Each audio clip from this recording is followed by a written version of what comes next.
లోక్సభ ఎన్నికల్లో పోటీ చేద్దామనుకున్న సినీ ఇండస్ట్రీకి చెందిన పలువురికి నిరాశ మిగిలింది.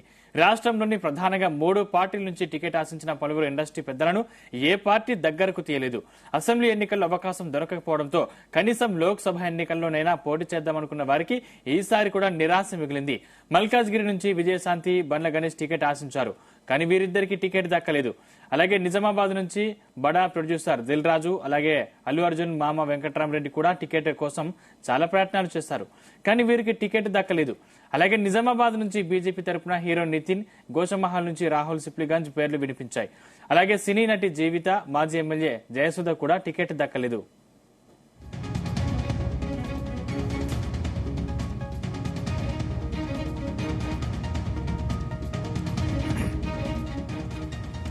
ఇదే అంశానికి సంబంధించిన మరింత పూర్తి సమాచారం మా ప్రతినిధి శ్రీచరణ్ అందిస్తారు. శ్రీచరణ్. సందీప్, ఈసారి లోక్సభ ఎన్నికల్లో పోటీ చేద్దామనుకున్న ఇండస్ట్రీకి చెందిన పలువురికి నిరాశ మిగిలిందని చెప్పుకోవాలి. ప్రధానంగా కాంగ్రెస్ పార్టీ తరఫున, బీజేపీ పార్టీ తరఫున, అలాగే బీఆర్ఎస్ పార్టీల తరఫున ఎవరికి కూడా టికెట్ కేటాయించలేదని చెప్పుకోవాలి. ప్రధానంగా గత అసెంబ్లీ ఎన్నికల్లోనే చాలా మంది కూడా ఫిల్మ్ ఇండస్ట్రీకి చెందిన వాళ్ళు టికెట్ల కోసం చాలా మంది ట్రై చేశారు. దాంట్లో కొంతమంది సినీ ప్రముఖులు కూడా ఉన్నారు. అప్పుడు అవకాశం దక్కపోవడంతో ఈ వచ్చే లోక్సభ ఎన్నికల్లోనైనా పోటీ చేద్దామని ఒక ఆలోచనలో ఉన్నారు. కానీ ఇప్పుడు చూస్తే ఇప్పుడు రోజు రోజుకి మారుతున్న రాజకీయ సమీకరణల దృష్ట్యా ఫిల్మ్ ఇండస్ట్రీకి చెందిన వారి ఎవరికి కూడా ఈసారి టికెట్ రాకపోవడం అనేది కాస్త ఫిల్మ్ ఇండస్ట్రీ వాళ్ళందరికీ కూడా నిరాశకు గురయ్యారని చెప్పుకోవాలి మనము. అయితే ప్రధానంగా బీఆర్ఎస్ నుంచి దాదాపు ఇప్పటికే 16 పార్లమెంట్ కాన్స్టిట్యున్సీ నుంచి టికెట్లు అనౌన్స్ చేశారు. దాంతో పాటు కాంగ్రెస్ పార్టీ కూడా 9 నియోజకవర్గాలకు సంబంధించిన అభ్యర్థులను ప్రకటించాయి. బీజేపీ మొత్తం 17 నియోజకవర్గాలకు సంబంధించి 17 మంది క్యాండిడేట్స్ ని అనౌన్స్ చేసిన విషయం తెలిసిందే. అయితే వీరిలో ఎవరు కూడా ఈ 3 పార్టీలకు సంబంధించిన వాళ్ళలో ఎవరు కూడా సినీ ప్రముఖులు ఎవరు కూడా లేరు. 1-2 రోజుల్లో ఇటు బీఆర్ఎస్ తో పాటు కాంగ్రెస్ కూడా మిగిలిన స్థానాలకు అభ్యర్థులను కూడా ప్రకటించేటందుకు కసరత్తు కూడా చేస్తున్నాయి. అయితే మనం ప్రధానంగా చర్చించుకోవాల్సింది సినీ యాక్ట్రెస్ విజయశాంతి గురించి మనము ప్రధానంగా చర్చించుకోవాలి. ఆమె తెలంగాణ ఉద్యమం నేపథ్యం నుండి తల్లి తెలంగాణ పార్టీ పెట్టి అనంతరము అప్పటి టీఆర్ఎస్ లో విలీనం చేసి టీఆర్ఎస్ లో చాలా కాలం పాటు ఉండి మొదటిసారిగా ఆమె మెదక్ నుండి ఎంపీగా పోటీ చేసి గెలిచి ఉద్యమం సమయంలో అనంతరము ఆమె టీఆర్ఎస్ ను వదిలేసి బీజేపీ వెళ్లి బీజేపీ నుండి కాంగ్రెస్ వెళ్లడము, ఇలా ఆమె కొంత మొదటి నుంచి కూడా కాస్త వివాదాస్పద వైఖరి కలిగిన ఒక పాలిటీషియన్ గా ఆమె పేరుగాంచింది. ఆమె ట్వీట్లు కూడా ఎవరికి అంతు చిక్కని వ్యవహారంగా ఆమె ట్వీట్లు కూడా తరచుగా ఉండేది. కాంట్రవర్సీ రిలేటెడ్ ట్వీట్స్ కూడా ఉండేటివి ఆమె. కానీ ఈసారి ఆమెకి మల్కాజ్గిరి టికెట్ వస్తుందని ఆశించింది. 2009లో మొదటిసారిగా మెదక్ ఎంపీగా గెలిచిన ఆమె తర్వాత 2014లో ఎన్నికల ముందు కాంగ్రెస్ లో చేరారు. అనంతరము మెదక్ ఎమ్మెల్యేగా పోటీ చేసి ఓడిపోయారు. తర్వాత మనం ముందుగా అనుకున్నట్టు బీజేపీలో చేరి ఎన్నికలకు దూరంగా ఉన్నారు. అయితే 2019లో కూడా మరోసారి ఆమె మల్కాజ్గిరి ఎంపీ టికెట్ ఆశించినా కూడా దక్కలేదు. 2023 అసెంబ్లీ ఎన్నికలకు ముందు ఆమె కాంగ్రెస్ లో చేరారు. అసెంబ్లీ ఎన్నికలకు దూరంగా ఉన్నారు. అయితే ప్రస్తుతం ఆమె కాంగ్రెస్ తరఫున మల్కాజ్గిరి నుంచి ఎంపీగా పోటీ చేస్తారనే ప్రచారం మాత్రం విస్తృతంగా జరిగింది. కానీ కాంగ్రెస్ మల్కాజ్గిరి అభ్యర్థిగా సునీతా మహేందర్ రెడ్డిని హైకమాండ్ ప్రకటించిన విషయం తెలిసిందే. దీంతో ప్రస్తుతం విజయశాంతికి ఆమెకి ఇక్కడ కూడా కాంగ్రెస్ పార్టీలో నిరాశ ఎదురైందని చెప్పాలి. లేదా మరో ప్రచారంలో కూడా ఉంది, ఎమ్మెల్సీ లేదా మరో కీలక పదవి కూడా ఇస్తామని కాంగ్రెస్ నేతలు ప్రామిస్ చేసినట్టు కూడా ఒక సమాచారం ఒక ప్రచారంలో జరుగుతుంది. అయితే మనం ఇక్కడ ఇంకొక ఫిలిం ఇండస్ట్రీకి చెందిన ఇంకొక వ్యక్తి గురించి కూడా మాట్లాడాలి. ఫిలిం ప్రొడ్యూసర్ బండ్ల గణేష్ కాస్త కామెడీతో పాటు కాంట్రవర్సీకి చిరునామాగా పెట్టింది పేరుగా కూడా బండ్ల గణేష్ కి మొదటి నుంచి పేరు ఉంది. ఆయన పేరు కూడా ప్రముఖంగా కొద్ది రోజులు చర్చ కూడా నడిచింది. ఆయన పేరు కూడా ప్రస్తావనకు వచ్చింది. మల్కాజ్గిరి నుంచి ఆయన ఎంపీగా కాంగ్రెస్ తరఫున పోటీ చేయబోతున్నారు అనేది కూడా విస్తృతంగా ప్రచారం జరిగింది. కానీ ఆయన టికెట్ ఆశించి భంగపడ్డారనేది చెప్పుకోవాలి. అసెంబ్లీ ఎన్నికల టైం నుంచి కూడా ఆయన కాంగ్రెస్ లో చాలా యాక్టివ్ గా ఉన్నారు. ప్రధానంగా గాంధీ భవన్ లో నిర్వహించే ప్రెస్ మీట్లకు అటెండ్ అవుతూ అటు బీఆర్ఎస్ లీడర్లను ప్రధానంగా కేసీఆర్, కేటీఆర్, హరీష్ రావుపై విమర్శలు చేస్తూ కాస్త ఆయన స్వతహా కమిడియన్ అయి ఆయన హాస్య చిత్రతను కూడా పలుమార్లు ప్రదర్శించారు ఆయనే. దీంతో పాటు ఆయనకి మొదటి నుండి కూడా అసెంబ్లీ ఎన్నికలు జరిగినప్పటి నెక్స్ట్ డే నుంచి కూడా ఆయన మల్కాజ్గిరి టికెట్ ఇవ్వాలని పలుమార్లు ముఖ్యమంత్రి రేవంత్ రెడ్డితో పాటు కీలక నేతలను కూడా కోరుతూ వచ్చారనేది కూడా ప్రధానంగా ఒక ప్రచారం జరిగింది. అయితే ప్రస్తుతం అది మల్కాజ్గిరి కాన్స్టిట్యున్సీ అనేది ప్రస్తుతం ముఖ్యమంత్రి రేవంత్ రెడ్డి సిట్టింగ్ ఎంపీ స్థానం కావడంతో కాంగ్రెస్ హైకమాండ్ కూడా చాలా ప్రతిష్టాత్మకంగా తీసుకున్నది చెప్పాలి. ఇటీవల బీఆర్ఎస్ నుంచి కాంగ్రెస్ లో చేరిన పట్నం సునీత మహేందర్ రెడ్డికి ఆ స్థానం కేటాయించడంతో బండ్ల గణేష్ కి కూడా నిరాశ మిగిలిందని చెప్పుకోవాలి.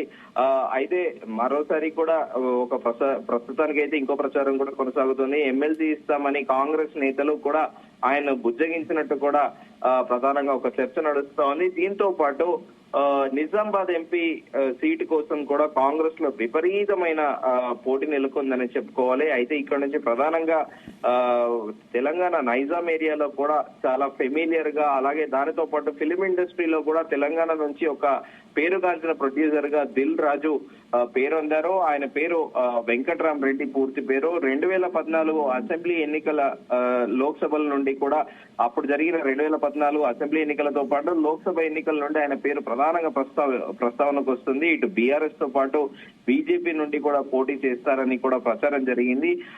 ఇప్పటి వరకు కూడా ఆయన ఏ స్థానం నుండి కూడా పోటీ చేయలేదు. తాజాగా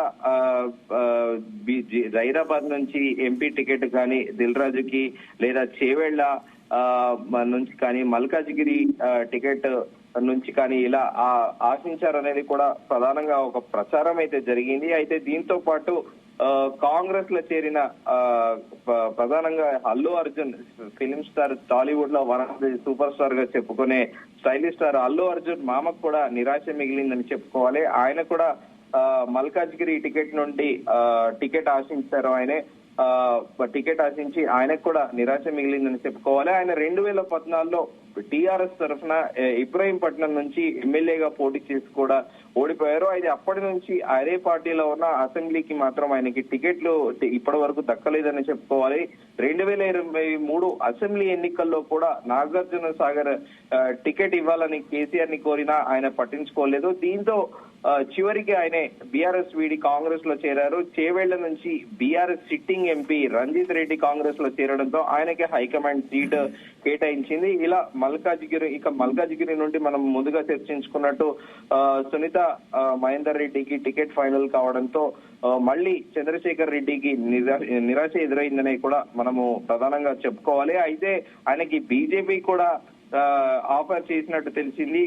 ఆయన నుంచి స్పందన పెద్దగా లేకపోవడంతో బీఆర్ఎస్ నుండి బీజేపీలోకి చేరిన ఎంపీ బీబీ పాటిల్ కు ఆ స్థానాన్ని ప్రధానంగా జైరాబాద్ నుండి కూడా ఆశించినట్టు కూడా తెలుస్తుంది. ఆ స్థానాన్ని బీబీ పాటిల్ కి ఇవ్వడంతో కూడా ప్రధానంగా ఇప్పుడు ఇది ఒక చర్చ నడుస్తోంది. ఇలా ఫిలిం ఇండస్ట్రీలో అందరూ కూడా మొదటి నుంచి కూడా టికెట్ ఆశించి కూడా కాస్త ఒక రకంగా చెప్పుకోవాలంటే అందరికి నిరాశ ఎదురైంది, భంగపడ్డారని చెప్పుకోవాలి. అయితే నిజామాబాద్ ఎంపీ టికెట్ కావాలని ప్రస్తుతము దిల్ రాజు కూడా డిమాండ్ చేస్తున్నట్టు కూడా విస్తృతంగా ప్రచారం నడుస్తోంది. అయితే ఆయనతో పాటు ఆరెంజ్ ట్రావెల్స్ అధినేత బాల్కొండ అసెంబ్లీ స్థానం నుండి పోటీ చేసి ఓడిపోయిన సునీల్ రెడ్డి పేరు కూడా ప్రధానంగా పరిశీలనలో ఉంది.